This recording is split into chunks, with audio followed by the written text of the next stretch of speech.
So for me, I have 2 ads per hour, and I've pretty consistently gotten 2 ads per hour. If you want to earn a little bit more, you can do 5 ads per hour.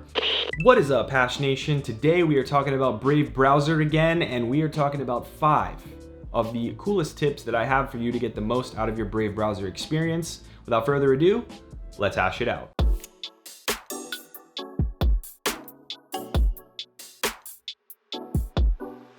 All right, guys, tip number 1, this is one I've been asked about quite a lot, and that is how to enable dark mode on your Brave browser. Now, you can do this. All you have to do is go up to the menu bar, select Settings, and then scroll down to the Appearance tab.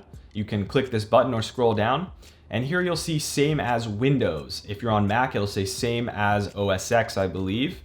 And if you have dark mode set on OS X, it will inherit that from the OS. However, you can also click this drop down, select dark mode, and there you have it. You have dark mode on Brave browser. You can also turn on the ability to have a home button in the same position as Chrome if that is something that you're into. Furthermore, if you want more customizable themes, you can go into the Chrome theme store and it will allow you to implement any of these themes that you want, just like in Chrome. It is exactly the same. You can click undo if you don't like it. Boom, that's tip number 1, but you got 2 bonus tips in there. So if you want to get to Brave ads and you want to enable ads, start making money while using ads, you can go over to rewards settings from this basic attention token button here. Click rewards settings, and then make sure this ads section is turned on. If it's off, you're gonna see this little placeholder. If you turn it on, you're gonna see your notifications that you've received. Go into settings and you can tell it the frequency of ads that you want. So for me, I have 2 ads per hour, and I've pretty consistently gotten 2 ads per hour. If you want to earn a little bit more, you can do 5 ads per hour. And what will happen is ads will pop up in the native notifications for your local environment, and it will pop up in a very non-intrusive way and tell you, hey, this advertisement's here for you. You can go ahead and click it and go to the website, and then you will earn basic attention token to get your overall payout. And moving right along, if you want to import your bookmarks from Chrome or another browser into Brave, here's how you do it. So if you want to go from Chrome, all you have to do is go over to Google Chrome, go to Bookmark Manager, then up here in this menu tab, click Export Bookmarks. If you're going to export your bookmarks, it'll convert to an HTML. You can then go ahead and drop that onto your desktop, for example.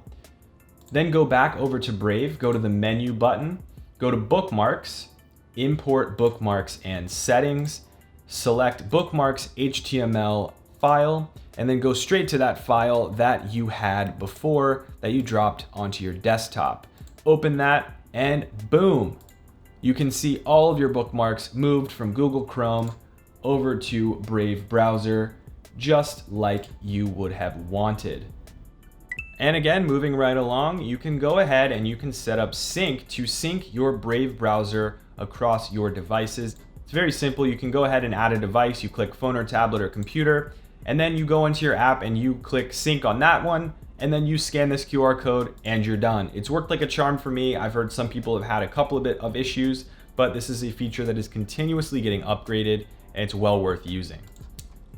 And finally, the 5th and final tip that I have for you today is social media blocking. This allows you to block the single sign-on for Google and Facebook, so if websites have that, it's going to block it completely. And beyond that is going to block embedded posts. Now, as some of you guys know, tweets are used as advertisements all the time now. Tweets are popping up all over the place. Different posts from Facebook are popping up all over the place. If you disable all of these things, if you go to any website, there's Google login, Facebook login, embedded posts from LinkedIn, Twitter, Facebook, they're gone.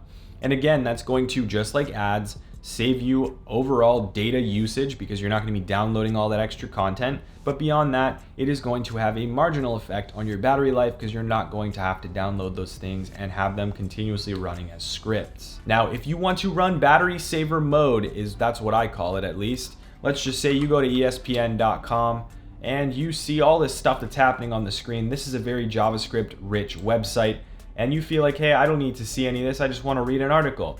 You just click block scripts. From there, you can go ahead and jump you can read the article, and all of those excess scripts and things that are running in the background to make this website very responsive and all the videos to work and everything, those things are going to stop, and that's going to save you battery life on whatever device you are using. Great for laptops and mobile phones alike.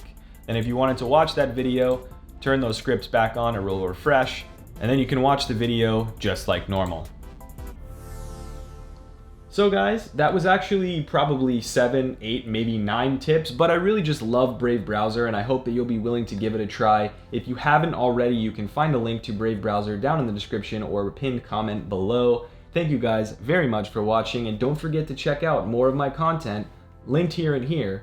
Thank you very much.